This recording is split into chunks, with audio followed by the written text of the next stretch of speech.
welcome to this week's Do-It-Yourself Caregiving. I'm super excited because this week about introverts and extroverts. Now, most of us know what an introvert and an extrovert is what it means to our personalities. But have we really thought about how does it affect the way we connect with each other? How does it affect the way we support each other? How does it affect the way we see each other and the amount of grace we give each other? It's kind of interesting, and even more interesting when someone is sick. So let's take a look at what it would look like if we supported each other like we support ourselves. Let's start with people who are struggling with problems. Me as an extrovert, what I need to do is talk it out.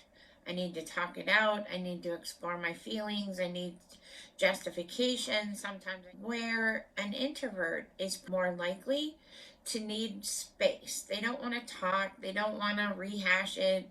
They just need to go away and process and take some time and think about it. So if I was supporting Jeff, because Jeff's an introvert, if he's struggling with something and I can see it, one of the things that God did for us, which was really not funny, I think he's got a pretty good sense of humor, is that when me as an extrovert see Jeff shutting down and getting quiet, because that's what introverts do, my instinct is to go get him. I want to go get him. I want to give him a hug. I want to talk about it. I want to understand what's happening, and I want to fix it, and I want to just be there. The last thing he needs me to do is be there. So what I've learned is that because our personalities are different like that, when he doesn't accept my support the way I think he should, it actually takes me for a little emotional hijack ride, because, well, I was just trying to help you and you are not letting me, and that's rude. So that wasn't about Jeff, that was about me, right? Because I needed to talk it out. I needed you to be okay. I did not recognize that what you needed was simply some space. So it really can snowball really quite quickly and really cause some issues. Now, what Jeff has also realized is that if he's supporting me through something hard, that no matter how hard it is for him to come get me when I'm shutting down and talk to me about it, however awkward and uncomfortable that is for him, he still does it. Because he knows that if I spend any time thinking about that, that nothing good is coming out of that. So it goes both ways, where I have to reel myself in. He has to step way out of his box sometimes to support me where I'm at. So if we support each other like we would support ourselves, you can see where that's a huge miss. So the next thing we're going to look at is how we are fundamentally with other people, how we need to experience the world around us. Now, extroverts will seek approval and opinion from others.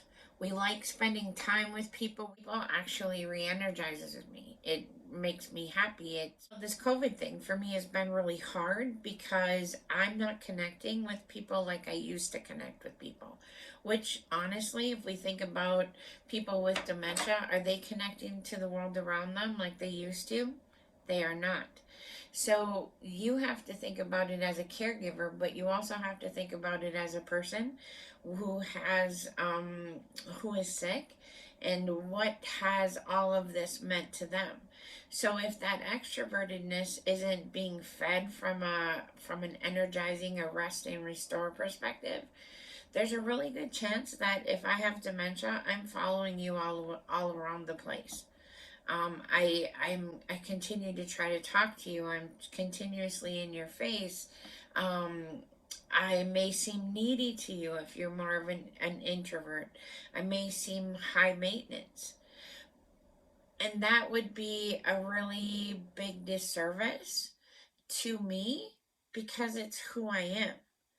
So if we tell ourselves a different story in the moment that says, okay, Chrissy's an extrovert, She needs that human interaction. What we have to understand is that human interaction, this part of our personalities, are just as important as you helping me in the bathroom or helping me with my shower.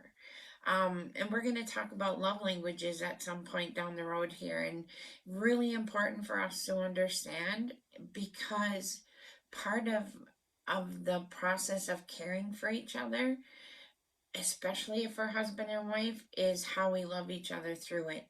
If we lose that piece of us, it does a disservice. And so if I see you as needy, or you see me as needy, or frankly you see me as a nag, how is that going to go? And I will tell you that that's where a lot of stress comes from. It's not going to go so well. But if I understand the introvertedness and the extrovertedness of us, and understand that, I am who I am, but also understand that he, as an introvert, is not going to do good if I just spring something on him. He needs time to process. So when I try to do that, all it happens is I frustrate both of us. And that's really not what the intention was. So it's important. He's more likely to self-assess, where I'm more likely to just have, like, I'm assessing out loud. I'm not assessing quiet. And that's, again, where he will become very quiet and kind of shut down, because he is processing, which just makes my amygdala want to go help him more. Which just means that I'm just poking the bear a little bit more. So when the bear bites me, I'm wondering why. Not so much anymore. Am I supporting him in a way that's comfortable and familiar to him or to me? The next thing we need to understand about each other is, me as an extrovert, I don't have a lot of boundaries. I like intimacy.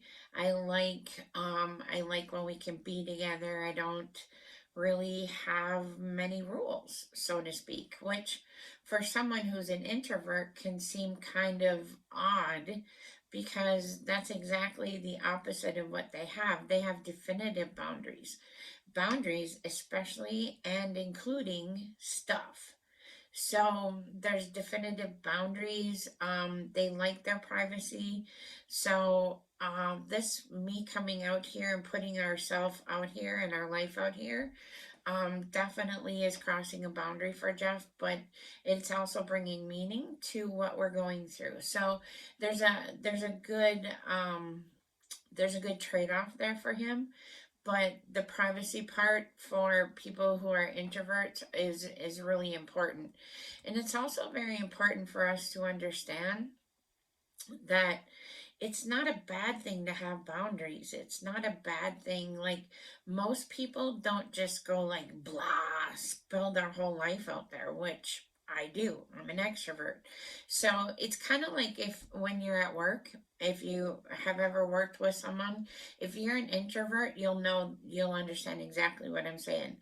You always have those couple of employees that have to check in before they can start their shift, like, or whatever they're doing, right? If it's in the morning, they're the ones that come stand in your doorway for the first 15 minutes of the day and just, like, say hi, how's it going, how's everything been, blah blah blah, right?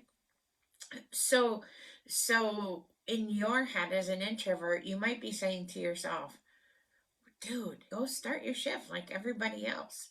But the important part to understand is, if I don't have that connection as an extrovert, I'm super messed up, because I process things externally.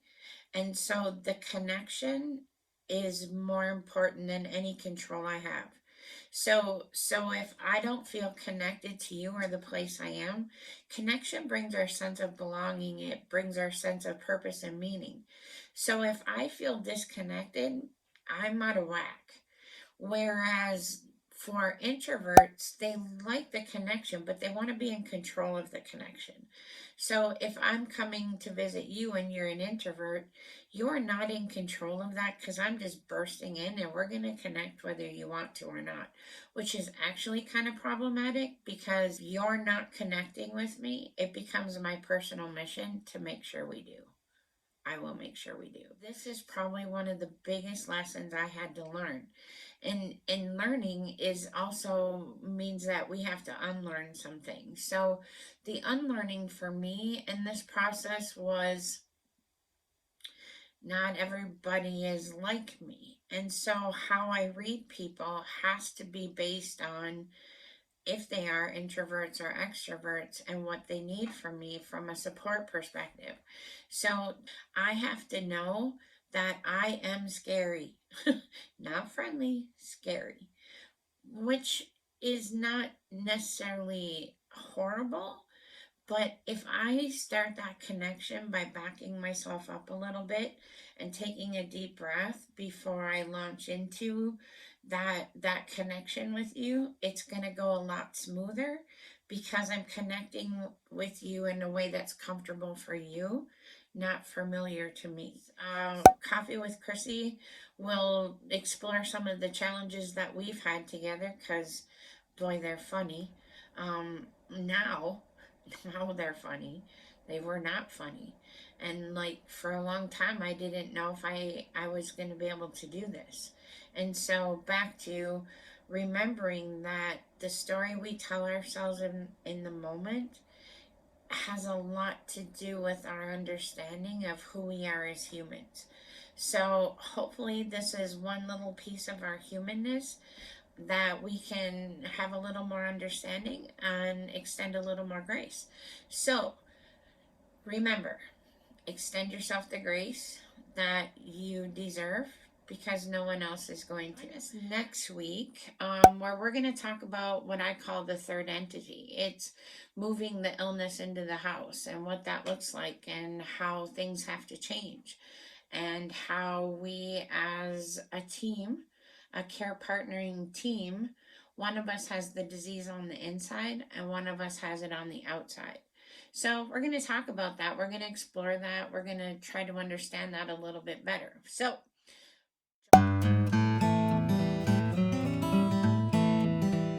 if you enjoyed our time together, please like, subscribe, and share with a friend. We'll see you next week.